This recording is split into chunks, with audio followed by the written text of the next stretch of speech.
After 2 weeks of intense diplomatic back and forth between Washington, Moscow, and Kyiv, very little seems to have been agreed by all three sides, and the idea of a Putin-Zelensky summit seems much further away than Washington seems to believe it is. However, the Ukrainians are still desperate to find some kind of solution to end this war on their terms. Now, today, we are joined by a very special guest. We have the former Foreign Minister of Ukraine, Dmytro Kuleba, joining us on the show. So could you give us your perspective on what's happened over the last couple of weeks with regards to, the diplomacy that America has been trying with Moscow in Alaska and the seemingly much more impressive show of force from the European leaders that went to Washington to back Zelensky up, who seemed to perform much better this time round than he did the last time round in the Oval Office with Donald Trump? I don't even know what to tell you because you nailed it. Mic drop. Yeah, that's exactly where we are. In a nutshell, it didn't get worse. That's the good news. No real progress was made. I don't think we can speak of any breakthroughs. Everything we've seen since the meeting in Alaska and then in White House suggests that Putin is just buying time, that he's not serious. And we come back to the very initial question, like what Trump is going to do with that, which was the question a month ago, 2 months ago, 6 months ago. So if you remove all of the noise that was generated by the summits and the coverage and the comments coming from both official and unofficial sources, we are today exactly where we were a month ago or 2 weeks ago before the summits took place. Does it mean that, we're losing something? Yes, we're losing an opportunity. But most importantly, we are not losing the country. So we have to keep moving from here. Now, the Americans have been talking a lot, seemingly at cross purposes with the Russians, about territorial land swaps with Russia in exchange for some kind of ceasefire. Now, when we look at the American readouts from Witkoff, etc., they seem to suggest that Russia is open to some kind of concessions. However, in reality, when the Russians go back home and they start issuing their statements, they make it very clear that they're not interested in any concessions whatsoever. They're asking for Ukraine to withdraw from territory that Russia hasn't been able to occupy in over 11 years of war. From the Ukrainian perspective, how do the Ukrainian people feel about this decision from the Americans trying to push some sort of territorial concession from the Ukrainians? From most Ukrainians that I'm speaking to, this is a completely unacceptable thing, not just because the idea of the territory is your territory, but also because you don't trust the Russians in response with, if you did give them this territory, that they wouldn't just use it to attack again. So what is the Ukrainian perspective on territorial concessions at the moment? Okay, let's see that one, how do you say, one in a bit, right? First, a burglar breaks into your house, steals your bicycle and your car, then calls you and says, I'm going to return the bicycle, but you have to sign the paper where you will agree that I keep the car and you will never try to take it back. This is the land swap, as it was suggested by President Putin to Trump's special advisor Witkoff. I don't know what Mr. Witkoff heard in it, but this is not a land swap because there are no swaps. All of this is Ukrainian. Second, it's unacceptable. It's not going to work for two reasons. The legal one, and we heard President Trump asking himself out loud why is constitution a problem. Law is a problem. But secondly, even if there was no law, such a land swap would trigger the destabilization of Ukraine from the inside and would have helped President Putin to accomplish what he is trying to achieve with force with Ukrainian hands instead. It must not be allowed under no circumstances, even if you don't care about Ukraine. But if you analyze the consequences of this decision, you come inevitably to a conclusion that the situation will only get worse if Ukraine is destabilized from the inside. And the consequences of this decision will be detrimental. Third, not a single word that we heard coming from Moscow over the last 2 weeks suggests that their position has changed, that they moved an inch from where they stood. For example, it was celebrated in Washington, in Kiev, in Brussels, and other European capitals that President Trump agreed that the United States will be part of security guarantees to Ukraine, and that Moscow has nothing against that. Well, we heard Foreign Minister Lavrov saying, I think 2 days following the meeting in the White House, that they believe in Moscow, they believe that the United States, Britain, France, and Russia and China, they have to be providers of security guarantees. But this is exactly what Russia was saying a year ago, 3 years ago. This is exactly the format that was enshrined in the Budapest Memorandum of 1994, which stripped Ukraine of its nuclear weapons in return for security assurances that we're never going to attack you. We all saw how it ended. It doesn't work. And I can continue like this. Every piece of what has been voiced as a breakthrough, as a step forward, as a success, does not indicate that Russia is actually making any step forward, which means they're buying time. What for? To pursue the aggression. What was the goal of the meeting in Alaska? To placate Trump. Because Putin saw Trump's escalating mood. He had to placate it, and he did it. He succeeded in doing this. Trump did a good thing to his credit. He did not allow Putin to trap him by sending into a difficult conversation with Europe. Because I think Putin's strategy was to turn Trump back against Europe. But Trump and his people, they made a smart decision. They separated the land issue from the rest of issues related to the settlement, and they did not allow the land issue to poison the meeting in the White House. This is why everyone went out in a kind of a celebratory mood that it went so well. But it went so well only because they were not touching upon the issue of land. But it doesn't mean that this moment is not going to come.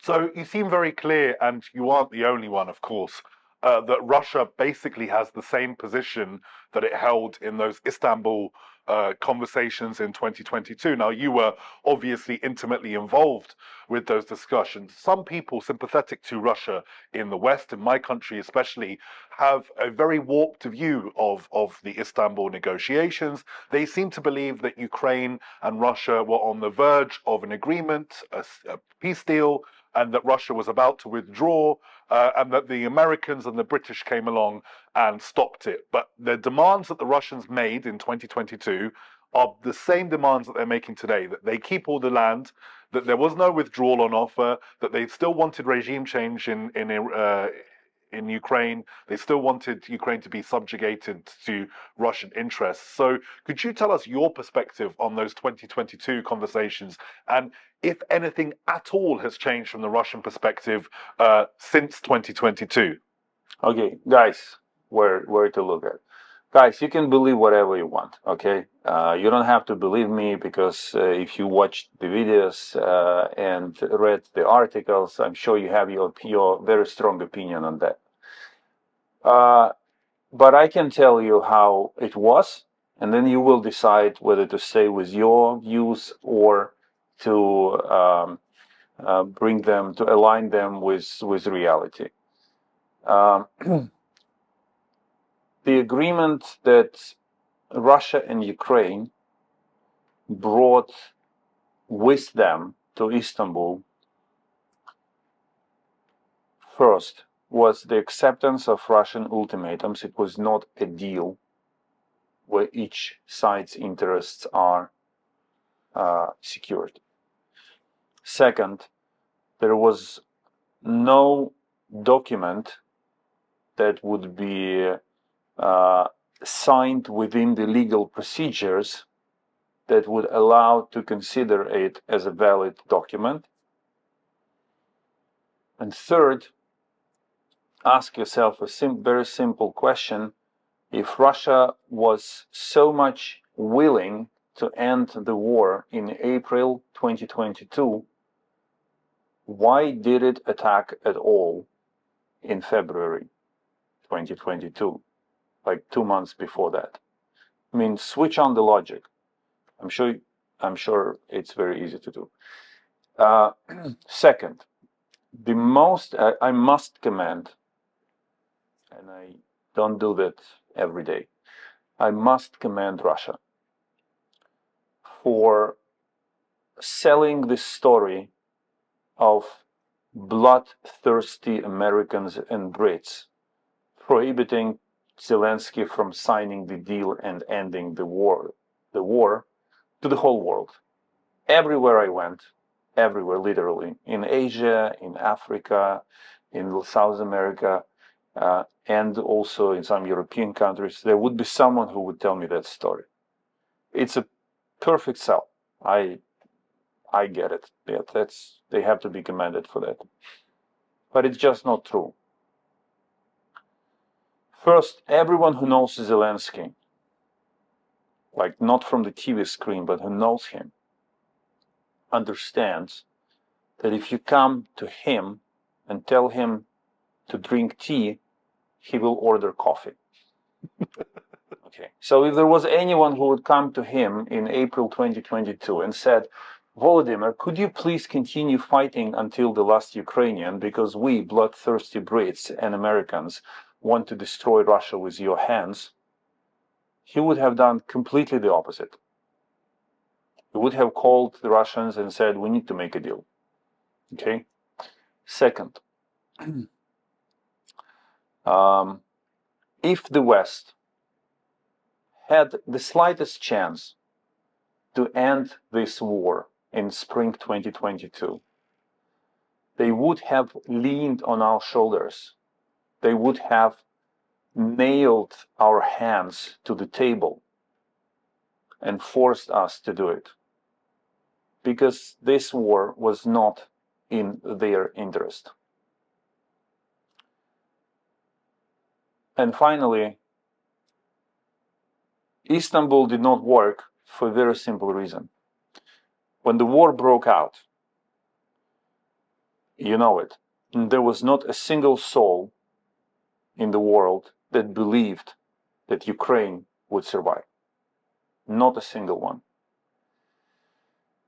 So what do you do when you are attacked by such a mighty neighbor, a nuclear power, a permanent member of the UN Security Council, and no one believes in you, and you don't know how capable you actually are because you had never been put to this test before? Of course, you engage in a conversation, in negotiations, trying to stop it. Imagine you are an aggressor. When you attack, you need to explain to everyone two things. First, that you didn't want to attack, you were forced to do it. And second, that you want to end it. It's like in every history book. So, what do you do then? You agree to negotiate. And it happened in February, in the late February, early March 2022. This was the logic behind it. But by April, when negotiations kind of rolled, when the wheels of negotiations rolled towards Istanbul, the situation was completely different. Zelensky knew that Ukraine was not going to fall. And Russia knew that they were not going to get what they wanted in 3 days or 1 week or whatever, that it's going to be a long war. And both, most importantly, both Zelensky and Putin believed that they can win this war. This is why Istanbul was doomed by definition, because the motivation changed. And finally, guys, I mean, you may stick to your version, but how do you explain that even after the failure in Istanbul, working groups between Russia, with Russian and Ukrainian delegations continued to meet, I think up until end of May or something, maybe early June, and discuss various issues. This is called the exhaustion of negotiations. You cannot just stop it and walk away, but you both realize that it's not taking you anywhere, so you just let it die slowly. This is what happened, but I respect your right to believe in whatever you want. So, look, from your perspective and from the perspective of many people in Ukraine, nothing has changed in the Russian negotiating position, if it can even be called a negotiating position. As you said, it's more of an ultimatum issued by Russia. Nothing has changed in what Russia is saying today than what they were saying in Istanbul. Could you talk us through what those Russian ultimatums were for Ukraine in Istanbul, and why the Ukrainian, government finds them completely unacceptable? Change of government in Ukraine. Without elections, with elections? With elections, through elections. I mean, the real goal of the invasion was to conquer the independent state of Ukraine. Since this goal was not achieved, they had to modify it, not change the goal, but reword it. And they wanted elections in Ukraine, they wanted restrictions on the Ukrainian army. One of the demands that they came up with was that all heavy weapons of the Ukrainian army should be stored in the warehouses across Ukraine under the guard of the Russian army. And if Ukrainian army wanted to take a howitzer or a tank from the warehouse for drills, they had to seek permission of the Russian army controlling the warehouse. This was one of their demands. So it would be a Russian occupation throughout Ukraine. It was a de facto. So the idea, since they failed to raise the Russian flag in Kiev, their plan was to keep the Ukrainian flag waving, but to control every decision taken under this flag. That was what they were looking for. And of course, that was not acceptable to Ukraine. Were there any other ultimatums that they had issued that? Well, of course, they wanted NATO. They wanted Ukraine to abandon the aspiration to become a member of NATO. They wanted Russian to introduce Russian as the second language. And I think it will make sense here for your viewers to know that Russian-speaking Ukrainian does not equal to Russian. Okay, these are two very different categories, and we have very few ethnic Russians in Ukraine. We have more Russian-speaking Ukrainians, but these Russian-speaking Ukrainians, they fight for Ukraine, die for Ukraine, with their Ukrainian-speaking Ukrainians, brothers in arms. So this is a very important distinction for your viewers to know. Yeah, that was basically full control over government decisions, full control over army, and we knew where it was taking us. The only purpose of this agreement would be to penetrate Ukraine, to spill over Ukraine, which eventually would lead to the change of flag. So you've talked about Russia stalling for time, particularly trying to placate Trump, because Trump seemed like he was getting more hostile to the Russian position, and then they did something to try and make it look like they were doing something. That seems to be the Russian strategy. What's the Ukrainian strategy now, particularly when faced with a White House that is explicitly trying to achieved détente with Russia, which is very different from the Biden administration. So what's the Ukrainian government strategy diplomatically for the next, at least for the rest of the Trump administration? Get stronger domestically, keep Europe on board, and nudge them to be faster, and do not allow Trump to turn his back to you. That's basically it. So there's also a view, a widely commonly held view in military analyst circles that I'm hearing, that neither side can achieve an operational breakthrough, that the war is basically in a stalemate, whether that's a dynamic stalemate or a total stalemate. So the question is, do the Ukrainians have a theory of victory? Do the Ukrainians have a strategy, even if it's very, very long term, for a way in which they can achieve a military victory over Russia? This is a very broad question because you cannot give a proper answer to it without first defining what victory is like.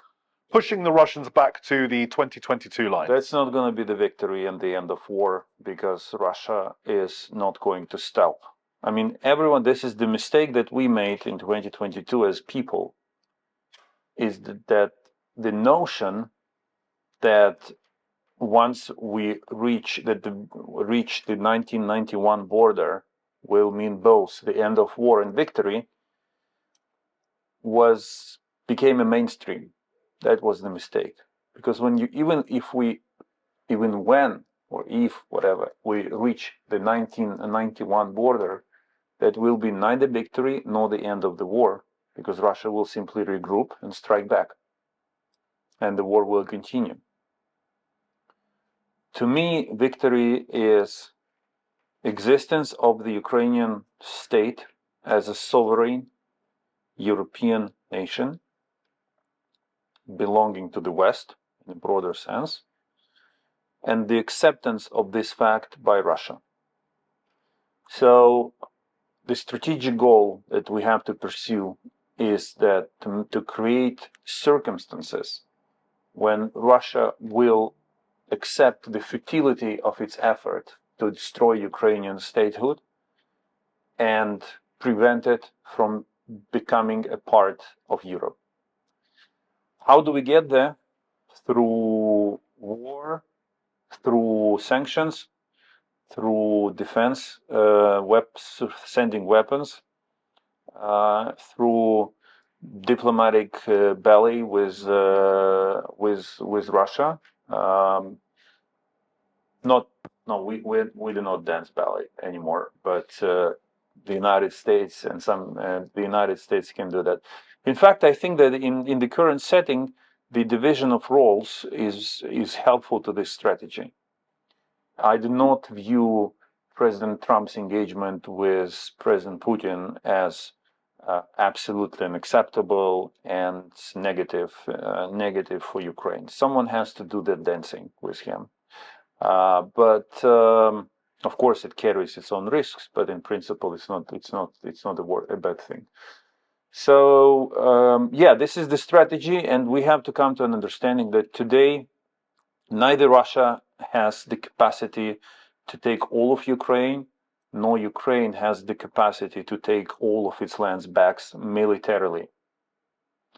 Now, if that becomes the basic assumption, then we have to build a strategy where over years we have to become stronger. We have to maintain the goal of taking these lands back, and we have to work jointly with our friends on weakening Russia, on helping Russia to weaken itself, and wait for the opportunity in history to bring these lands back home. So you presented the Ukrainian, perception of what a potential victory could be, and it very much revolves around Ukraine maintaining its status as an independent, sovereign, European, Western-facing nations with the decisions over its own foreign policy, its own borders, etc. To play devil's advocate, some people in Europe are saying, well, why doesn't Ukraine give away this land, whether it's de facto or de jure. You know, they don't officially recognize Russian control over it, but why don't you just effectively rule that line as freeze the line of contact as it is, and then take what remains of Ukraine into the EU and NATO as an independent nation, albeit with 22% of its territory occupied by Russia?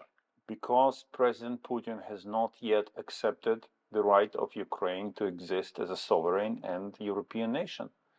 So if today you give these lands to him, he will move his army will advance to the new contact line, or that he claims, all of Donetsk, Zaporizhia, and Kherson regions, and then after some pause, he will start moving. He will begin moving forward, and the war will reignite. People who suggest these simple solutions, they are guided by the logic that there is nothing more important than stopping the fighting now. If we assume, of course, that these people act in good faith and they're not on Russian payroll, right? But here in Ukraine, we actually endure the hardships of this war. We live under Shahed drones attacks everywhere across the country. Our brothers, friends, fathers fight and die for our country. So we kind of have a right to say, you know, how this should be fixed and what is going on. So for us, ending the fire today, while knowing that even greater fire will ignite 6 months, 1 year later, just doesn't make sense. So this is why the Ukrainian position has been, if we're speaking of a ceasefire, then we have to immediately to be sure that this ceasefire will lead to sustainable peace agreement. Now Trump changed his mood. We supported him, and he said, "Now ceasefire. We have to work on a big peace, long peace agreement." Fine, but then this peace agreement should hold. No one wants a peace that will end with an even worse war. So my final question, we have had over basically since the Trump administration came into office, there's been whether the Ukrainian government believes this or not, you could probably shed a little bit more light into that. There has been very public statements from the Ukrainians, whether that's appeasing Trump or not, saying that they see this war coming to an end in 2025. They see there being some sort of cessation of hostilities. That talk seems to have disappeared within the last 2 months or so. But very much January, February, there was very much this talk that the Ukrainians saw an end to this war in 2025 under some kind of capacity. Seeing reports of those new cruise missiles, the Flamingo cruise missiles that Ukraine has brought into production, it definitely doesn't look like the Ukrainians are planning for any pause in the fighting, sustainable one, in 2025. So what is the Ukrainian position on whether they see an end to this this year, or they expect this war to continue for the next few years at least? No, we want this war to end, but we don't want it to be slayed by the enemy. And this is why we need to be armed. And this is why even after the war ends, we will keep developing state-of-the-art weapons, because it's a deterrence. So the fact that we are developing new weapons and increasing production of existing weapons and want to receive more weapons from our partners and friends does not mean that we don't want this war to pause or to end. What we want is to, again, create the situation when Putin will accept that we have the right to exist. That will be the end of the war.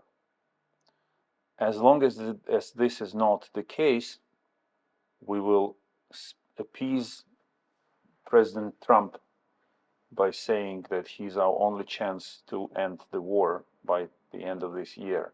We will cheer ourselves up by saying that hopefully this war will end by the end of this year. But we will keep fighting, because we know that if we do not reach a just solution, a just peace, what will come after it is going to be even worse than what we're enduring today. Dmytro Kuleba, thank you so much for joining us on the show. Thank you. Thank you.